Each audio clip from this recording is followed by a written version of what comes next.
It's the Locked On Podcast Network, your team every day. This episode is brought to you by ESPN+. The final chapter in the rivalry between Dustin Poirier and Conor McGregor will be written on July 10th at UFC 264, which is exclusively available to ESPN Plus subscribers for $69.99. Visit espnplus.com/Spotify. You are Locked On Marlins, your daily podcast on the Miami Marlins. Part of the Locked On Podcast Network, your team every day.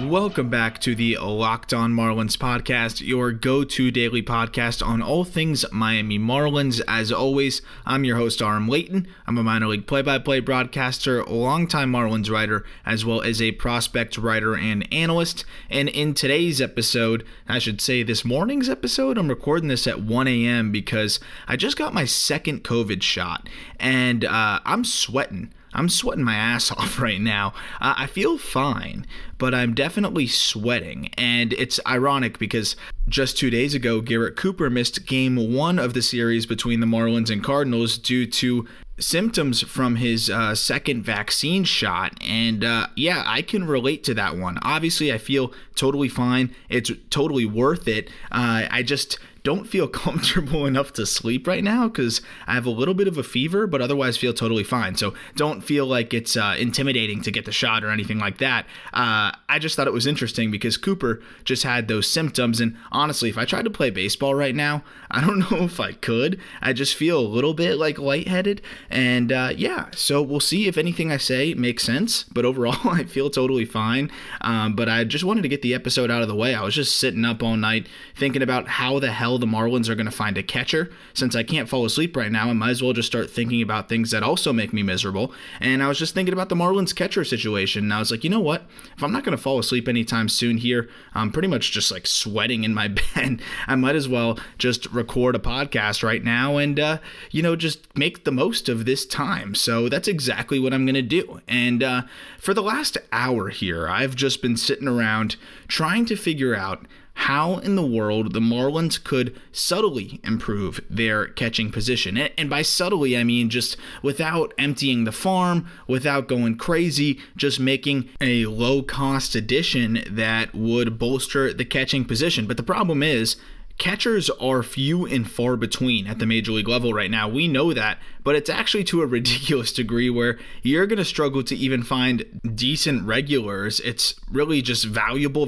guys at the top and then just replaceable guys at the bottom or in the middle and nothing in between. And the thing too is any team, almost every team with a solid catcher is a contender. And I don't think that's a coincidence, right? Like you need to have a solid catcher to be a contender. So any of those teams that have these solid catchers are unlikely to part with theirs. And so the Marlins are not really looking at opportunities to trade for one outside of Wilson Contreras. And I'll talk a little bit about the trade potential there, but I've harped on that a lot. It seems like the Marlins and the Cubs are, cool in that negotiation right now, or those talks after the Cubs came in and asked for the farm and the Marlins said take a hike, and I am glad they did because that asking price was way too high. But if the Cubs are 15 games under come midsummer, then maybe things might be a little bit different. So we'll see how that develops. But for now, how are the Marlins going to be competitive? Because I don't want to overreact, and that's something as I talk about this last ball game as the Marlins dropped Game 2,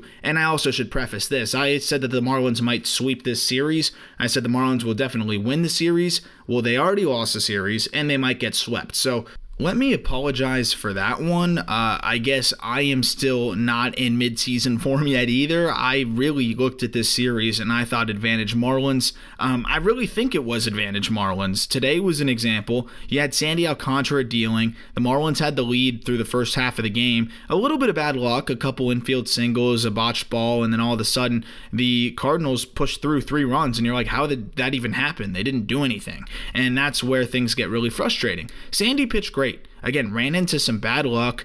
3 of the first 4 hits were infield singles. He had the booted ball, and there was that frustration there where I don't think the stat line overall at the end of it reflected Sandy. I thought Sandy was dazzling, good enough to pitch 6-7 shutout innings from what we saw. He was that good, and it's unfortunate that he ran into trouble at the end there due to some bad luck and some miscues, and that doesn't really reflect what Sandy's been doing. Sandy's a clear-cut ace. I have been saying this now, and it's very obvious Sandy is a clear-cut ace. But again, the Marlins struggle against a mediocre pitcher once again. John Gant, another guy that has okay stuff, doesn't throw a ton of strikes, has been more of a bullpen guy now in the rotation.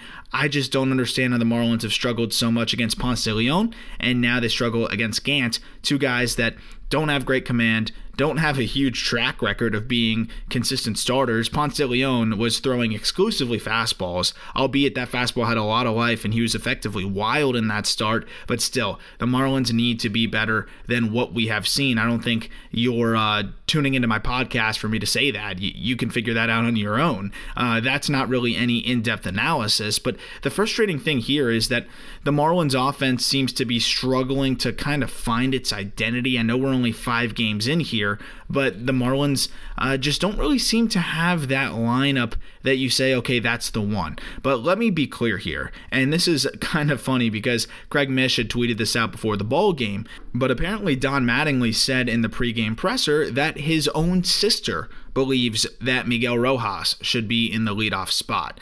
And yeah, he's not. He's still not in the leadoff spot. But even after that pregame presser, he went with Corey Dickerson. And Corey Dickerson did pick up a hit today, but the guy's just not a leadoff hitter. He needs to be in the bottom of the order. You need to flip-flop him with Miggy Rowe like right now. I just don't get it. You need to have somebody in the leadoff spot that's going to get more free passes, that's going to be able to drive the ball to all parts of the field more effectively, that is more consistent of a hitter, which Miggy Rowe clearly has been over the last 2 years, I think is a fair enough timeline to say at this point. And Miggy Rowe is just the guy you want setting the tone. It's so much better going Miggy Rowe, Marte, Cooper, Aguilar, and then whatever else you want to do from there. There's a lot to unpack here. I don't really know where to start, but let's just, I guess, start with the catching position.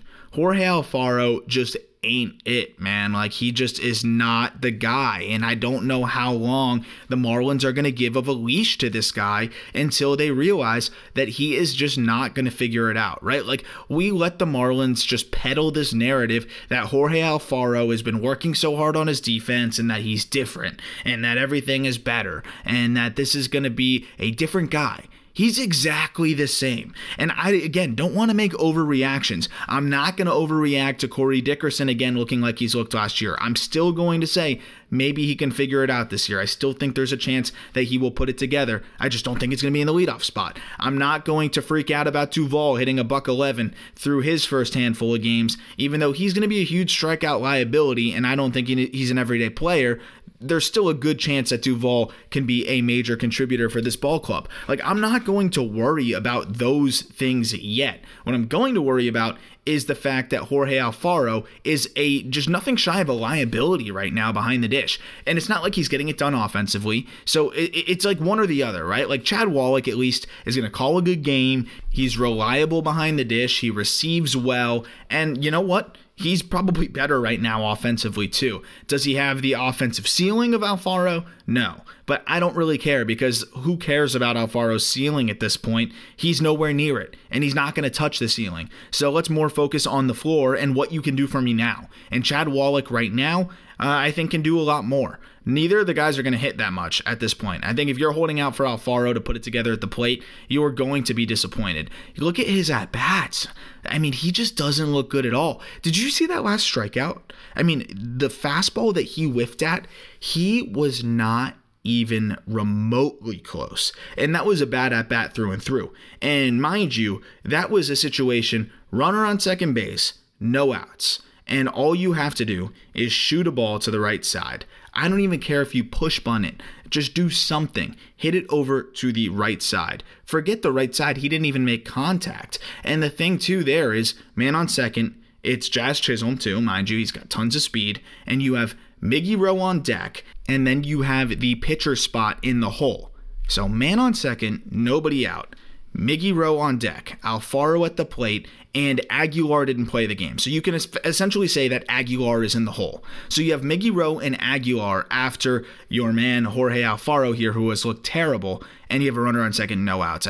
I keep repeating this situation because I want this to be very clear. This is an obvious bunt situation. And I am not a big bunter. I am not a big, you gotta bunt in this situation all the time. But when you look at what the Marlins' offensive woes have been, when you consider what Jorge Alfaro has been looking like at the plate, and how important that run was for the Marlins at that point and what was a tie game, you need to bunt him over and then have your two best bat-to-ball guys on your entire club back to back at the plate, and all they have to do is, well, at least Rojas, all he has to do is hit a fly ball or a base hit or, just hit something hard into the ground, and you have your most dynamic base runner probably right now in Jazz Chisholm, who's going to score on almost anything that isn't a rocket right at somebody on one hop. Hell, the way Jazz Chisholm has looked, he may be able to tag up on a shallow fly ball to the outfield or a pass ball that's not even a pass ball that just kicks a little bit away from the catcher.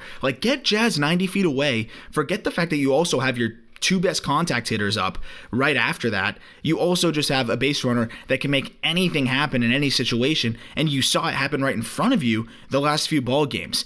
This is where I don't totally get Don Mattingly. It's like you're a traditionalist and old school, and then you're not old school when you should be old school. And look, I don't want to be this Don Mattingly doomsday guy all year long, because I know I have harped plenty on my opinion on how Don Mattingly is as an in-game manager. I think he's a phenomenal clubhouse guy. I think he manages the attitudes and manages the personalities and keeps the team together really well. But when we talk about in-game management, I just don't see it with Don Mattingly. And people can say, okay, well, he's Don Mattingly, and you're a podcaster. That might be the case. But how many times do we need to see Don Mattingly make what seems like a pretty obvious call and not make it, and then you see it unfold in an unfortunate way? Hindsight's 20/20, and I'll always admit that. But there's so many situations now, and there's something that I try to do to hold myself accountable here, where I will write down what would I have done in this situation before it unfolds,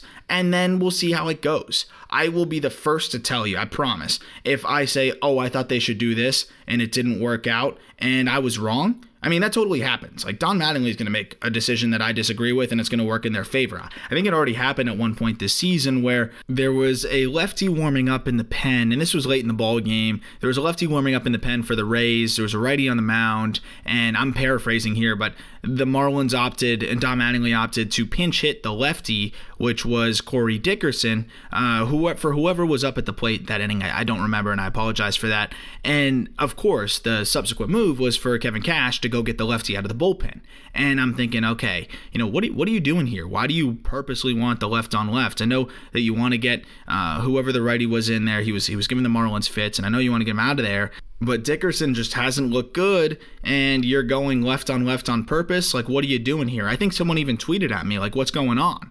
And then it worked out, and then whoever tweeted that at me deleted the tweet right away. And Dickerson, had shot the ball over through down the third base line and helped the Marlins take the lead. That was the ball game it's come back to me now. That's a ball game they blew the lead where Bass gave up the 3-run shot. But Dickerson had actually given them the lead in that spot. So, you could tip your cap and say good job by Don Mattingly there, and the players executed it. And in that moment, I was thinking, what the hell are you doing? And I wrote it down in my notes. I'm like, okay, if this goes poorly, I'm definitely going to say that I was puzzled in the moment. But since it worked out, I'm going to say that I disagreed with it and I was wrong there. So there's always going to be instances where it goes both ways, right? But this is one of those where I think there was more of a gray area on that Dickerson situation where you can argue both sides.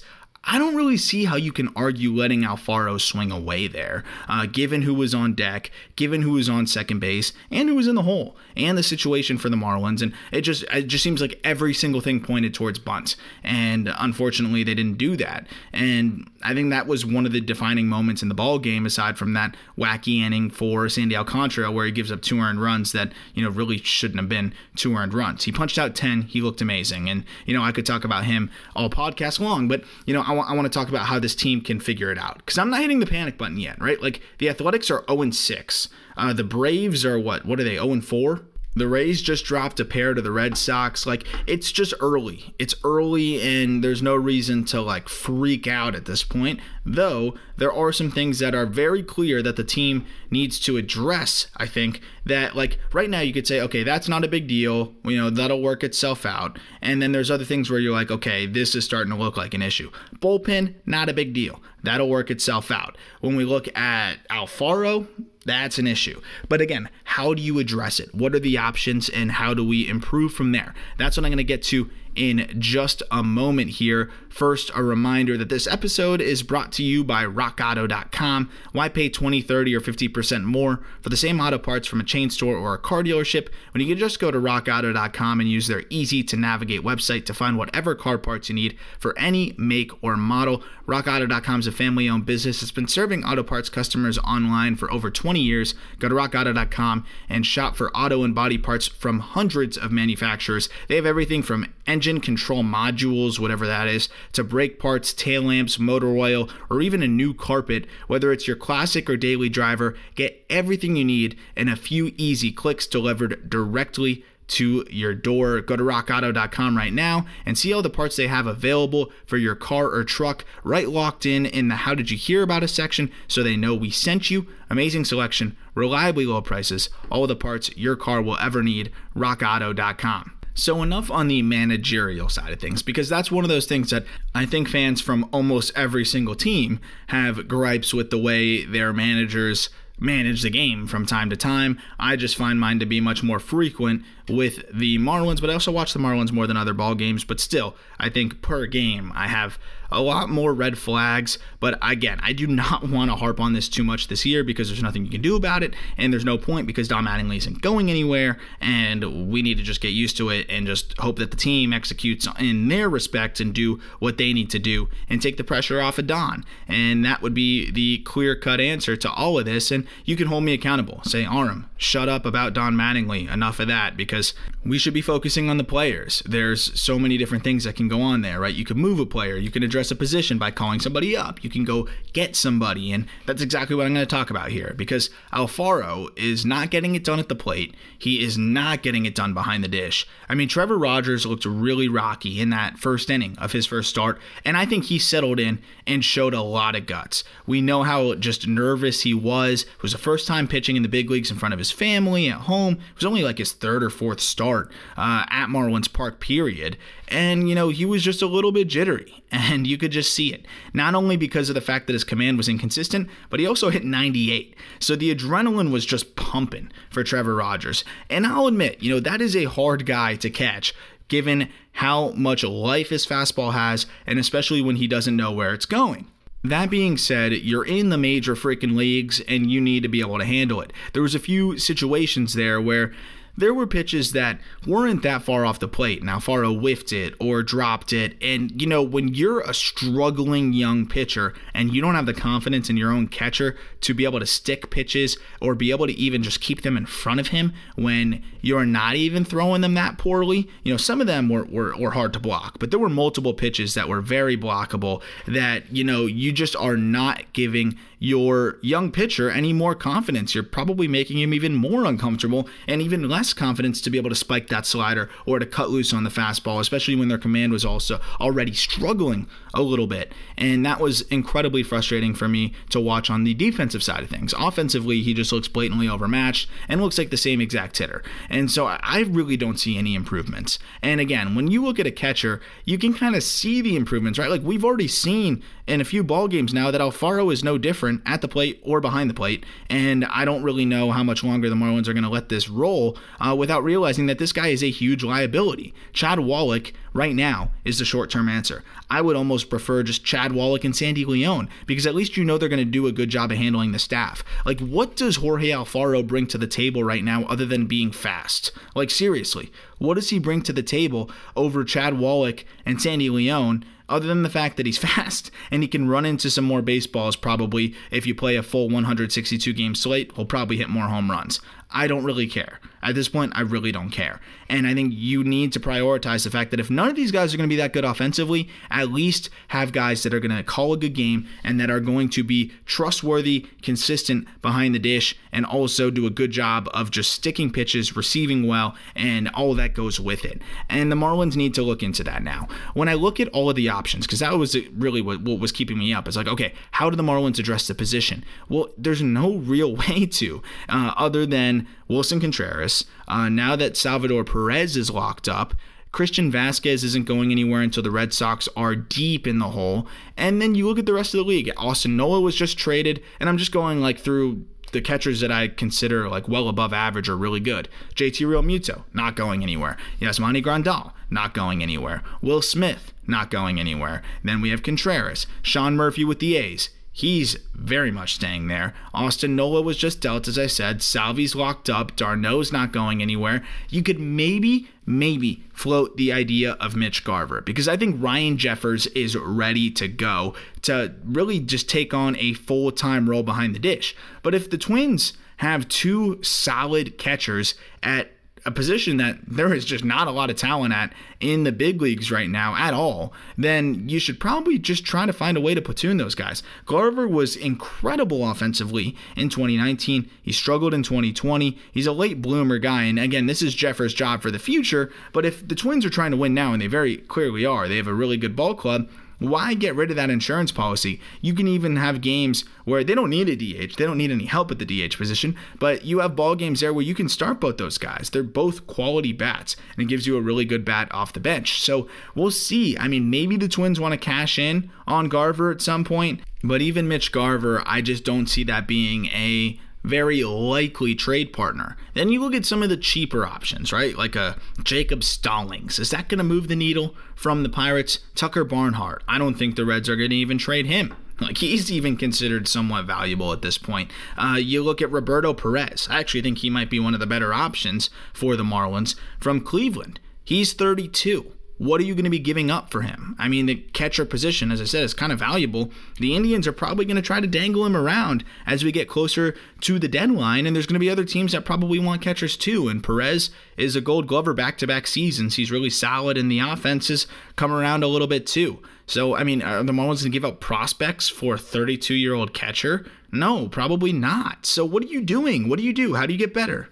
I think the answer for the Marlins is quite clear. It's go all in for Wilson Contreras, and for multiple reasons. They need a catcher, but their offense has also been pretty anemic. Wilson Contreras instantly ignites this offense, like instantly makes it a much more dynamic offense. And I think this offense is much better than it's demonstrated. They had a tough draw against the Rays and then had a couple bad ball games back to back here against two Cardinals pitchers they should undoubtedly have hit. So, I mean, there's definitely a little bit of concern there, but we also haven't seen the lineup all together at this point outside of that 12-run output, which I don't think is a coincidence. Are the Marlins going to put up 12 runs every single time they have the lineup really together? Of course not. But I think Jesus Aguilar adds a very different layer to this lineup, especially adjacent to Cooper, who walked 3 times today, by the way. Like, it was very clear that the Cardinals were just more willing to deal with everybody else. You have Adam Duvall on deck, who is a walking strikeout. You know, he's going to run into baseballs here and there, but I think you're going to take your chances over Cooper. And Brian Anderson, again, is a guy that has a lot of swing and miss.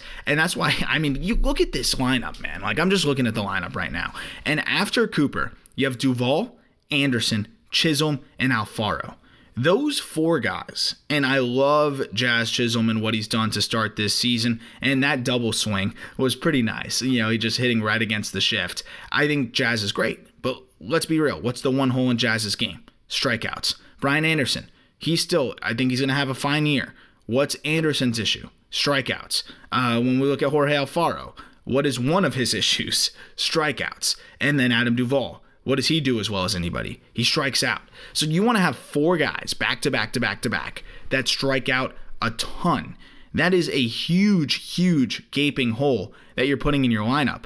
And you know what those guys did today? Or I guess yesterday, technically speaking?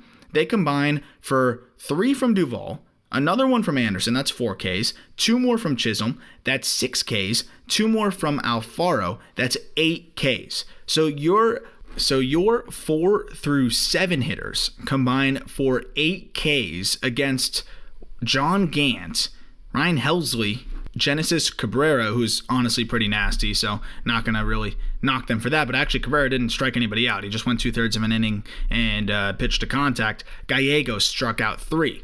So when you look at that, right, like your 4 through 7 are punching out 8 times in a single game. That can't happen. And I mean, if you're going to strike out that much, at least spread it out a little bit. That's why I don't like having those guys back to back to back to back. And splitting that up with a Jesus Aguilar, who's obviously very good at making contact and not punching out a lot, is very, very helpful. And again, like, let's just think of a situation here that would be pretty common. Runner on third base, 1 out. Garrett Cooper's up. You are going to pitch around Garrett Cooper, right? And then you're going to have confidence that you're going to be able to punch out Duvall. If you don't punch out Duvall, you'll be able to punch out Anderson or Chisholm or Alfaro and get out of the jam. We're actually at a point here where it's like provide protection for Garrett Cooper. I really think that's the case. And do I think all 3 walks were like pitching around him? No, but it does bring up a very valid point here where it's like Starling Marte, probably the next best hitter on this team, or the best hitter on this team, as he's more proven than Cooper. But I think when we look at the end of the season, Cooper will have produced more. He bats before him. And then after that, it's a lot of uncertainty, and you got to break it up with some consistency. So going back to that, there's no reason why Jesus Aguilar shouldn't be in the lineup every single day. And as I mentioned, it's not a coincidence that the Marlins' best offensive output was with Cooper and Aguilar in the lineup. I mean, they accounted for 7 of the Marlins' 12 runs. That needs to be a everyday thing, or an almost everyday thing, and I think that's pretty clear. Now imagine you have Garrett Cooper in the cleanup spot, and then after that, you have Jesus Aguilar, and then you have Brian Anderson and Wilson Contreras, and then Jazz Chisholm. I think that's just so much more dynamic, right? Like, that's so different. And I don't think that it's that much of a far cry, right? It's just play your guy that you already have in Jesus Aguilar and then go out and get your catcher. And again, this is important to me too, because you need to start looking at the future as well. Like, we're not just talking about this year. Like, you're not getting Wilson Contreras so that you can try to win a World Series this year. Will he help the Marlins immensely and give them a much better outlook at the postseason? Absolutely. He also comes with another year of control next year. So for those that are concerned about, an extension, you have a year and a half to work that out, 1. And 2, I think you throw whatever money you can at Contreras within reason. I don't think he's going to ask for JT Realmuto money, but that's also the thing too, is JT Realmuto didn't get near the money that I think a lot were expecting and that he was expecting. So if Realmuto only gets $115 million over 5 years, I mean, what is Wilson Contreras going to get? 75, 80, unless he has some insane year. The Marlins can afford that after all of the good news that we've seen with what's gone on with the TV deal, with the naming rights to the stadium. Like, it's all good stuff.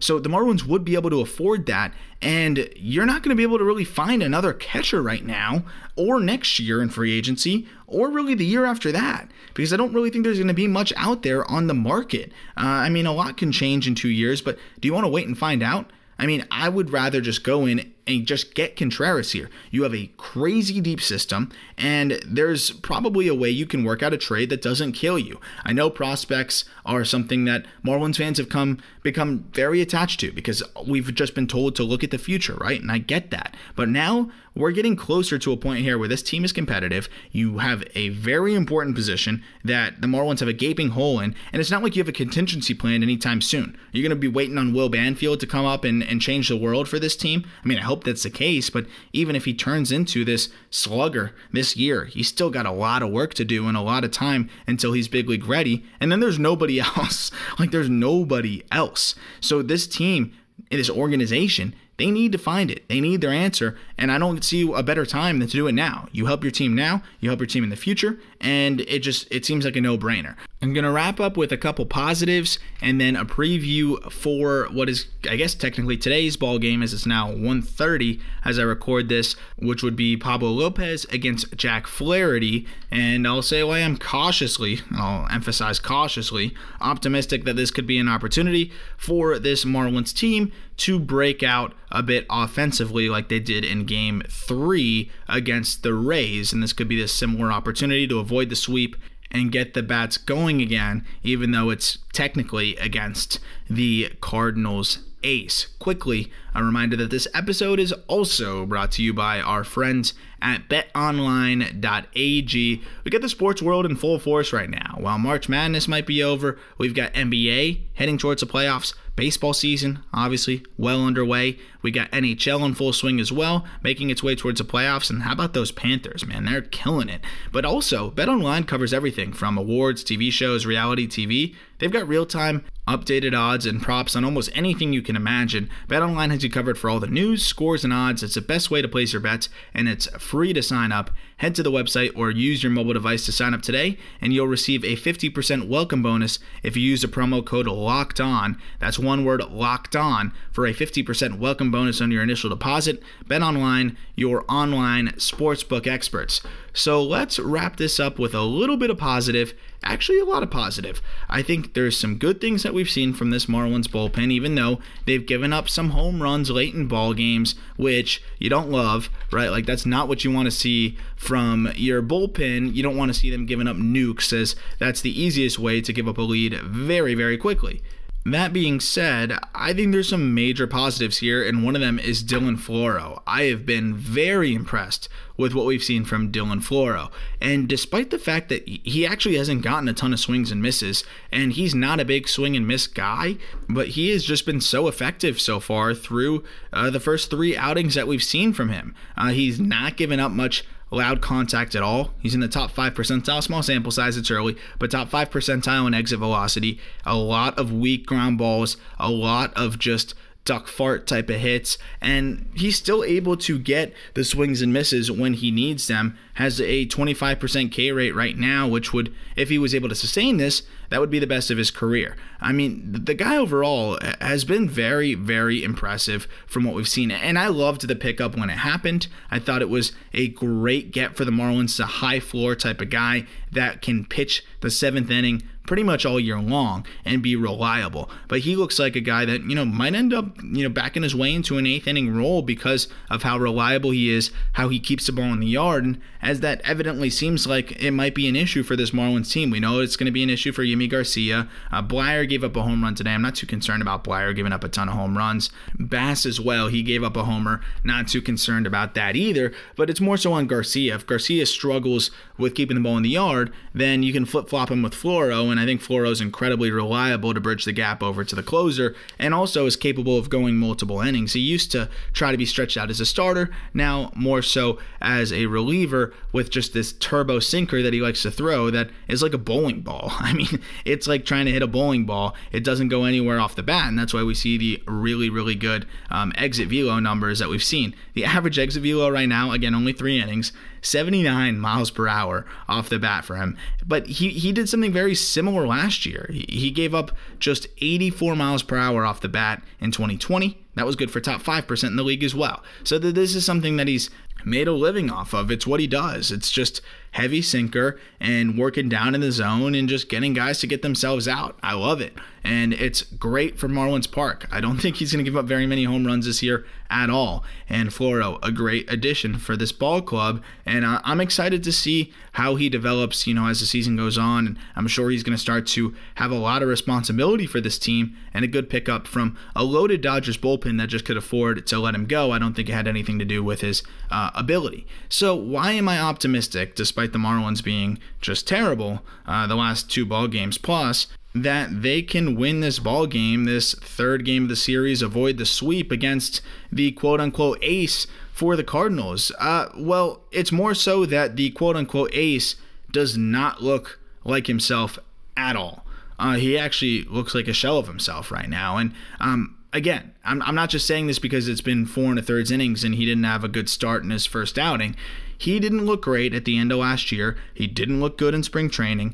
And the velo for him is way down. He's down nearly 2 miles per hour on the heater. He's down on the slider, and he's just not getting any whiffs. The 4-seam fastball last year, he got 24% whiff rate on that. And in his first start this year, of the 46 fastballs he threw, he only got about 3 or 4 swings and misses. So this is a problem. The velo's down. He's not locating well. He's walking guys. He's giving up a lot of hard contact. And there's got to be some concern here if you're the Cardinals. I'm sure they're just hoping that he's going to kind of get back into his normal form. And that might be the case. Maybe he'll do it against the Marlins and I'll look like a jackass again after saying that the Marlins were going to win 2 out of 3 minimum in this series. Now I'm doubling down and saying that I think they're going to be able to get to Flaherty. Do I think they're going to put up 12 runs? No. But I think they're going to put up a few in the first 3 innings. And that's something that should be a good tone setter for them, as they have not really done that at all this year. And then I think Pablo Lopez is going to be Pablo Lopez. So we'll see. I don't think that Jack Flaherty is 100% healthy, and I don't like to speculate injuries, but just something seems off with him. And honestly, I'll partially be relieved if he deals tomorrow, just because, I like Jack Flaherty, and I don't like to see any pitcher struggle, especially if it's health-wise. And, he's a guy that is really exciting. He's athletic. I know I've talked to guys that have faced him, and they say that he's the most athletic pitcher they've seen. He's really physically gifted, 6'4", 225. He can run well. I mean, he can actually swing it a little bit, too. Like, he's a very good athlete. And that's why it's surprising to see him have these struggles dating back to last season. So I'll say the Marlins situation here going into Game 3 is more dependent on Jack Flaherty and whether he is going to look like Jack Flaherty or the struggles will continue. That being said, I really hope that the Marlins are at a point now where it's like, okay, the offense is meager. Let's just find a way to keep Cooper and Aguilar in this lineup and make it happen. One last thing I will say, too, and it's on Corey Dickerson. I'm sorry to beat a dead horse, but in Game 1 of this series between the Marlins and the Cardinals, and there was a ball hit to Dickerson in foul territory, and I don't know if you saw this. This is something I actually tweeted out on the Locked On Marlins account. You could probably dig back a couple days. I haven't tweeted that many times since it, and you can find the video. But it was this ball hit into foul territory. It was a little bit of a run for Dickerson, and the panels were open, and I'm sure that was a little bit different for him to read that ball. But it was in foul territory. He runs all the way there, and then it bounces legitimately bounces 1.5 feet from his feet. And he doesn't lay out, he doesn't slide, he just pulls up before it hits the ground. Pulls up, slows down, and it bounces about a couple feet in front of him at the most. And it was just a horrible look. I mean, even the fans in foul territory were like yelling at him. You could hear it. And I'm sure it was like a misplay. But the point is, we keep harping on this, or we keep hearing about the Cooper injury risk, the Cooper defense. And Dickerson's no different to me. And I think he continues to exhibit that. And that's something I've already made a pretty clear point. But it's been pretty frustrating seeing Dickerson in the outfield again and looking like the same outfielder that he looked like last year. So if we're going to cite defense, let's let Cooper run around there in right field a little bit. And honestly, you can figure it out between Dickerson and Duvall, Don Mattingly, figure out who you want to play what days, and that's fine with me. As long as Aguilar and Cooper are in the lineup essentially every single day, I think this lineup will be a lot better. This offense will be more consistent, and I think they need to address the catcher position. At the very least, Chad Wallach needs to be back there. Your biggest liability, your biggest vulnerability cannot be your catcher. We'll see how the Marlins decide to proceed, but if they're getting a lot similar vibes that they were getting to the end of last year, where they benched Alfaro down the most important stretch of the season into the postseason, then maybe it'll be pretty clear that the team can be willing to do the same thing. And I hope they are, because again, you don't want to get into a hole here where you're 1-7 or you're 3-10 and you're just climbing out of it to start the year. This team's just not that bad. They're better than that. And I hope to see this team, try to put their best foot forward here and their best lineup forward, and we'll see. I think that starts with Cooper and Aguilar. That starts with Dickerson not in the leadoff spot, and also getting some more opportunity for Chad Wallach instead of Jorge Alfaro. All of those things considered, I think this team will look a lot better. Still, they need to get it done at the plate, and they have not looked good. And we're not going to panic, right? The Athletics are 0-6. The Braves are 0-4. And I mean, Atlanta's got to be just freaking out right now, and I love it, right? Like, let's just marvel at that, and we can worry if the Marlins get blown out tomorrow and then run into some trouble with the Mets. Then I'll start telling you when I'm worried. I'm not worried yet. I'm more so frustrated because some of this stuff seems avoidable. But that's my rant for the day. Thank you for bearing with me at 1 a.m. here, now almost 2 a.m., for this late night edition of the Locked On Marlins podcast. And as always, I appreciate you listening, and I look forward to talking Marlins baseball with you tomorrow.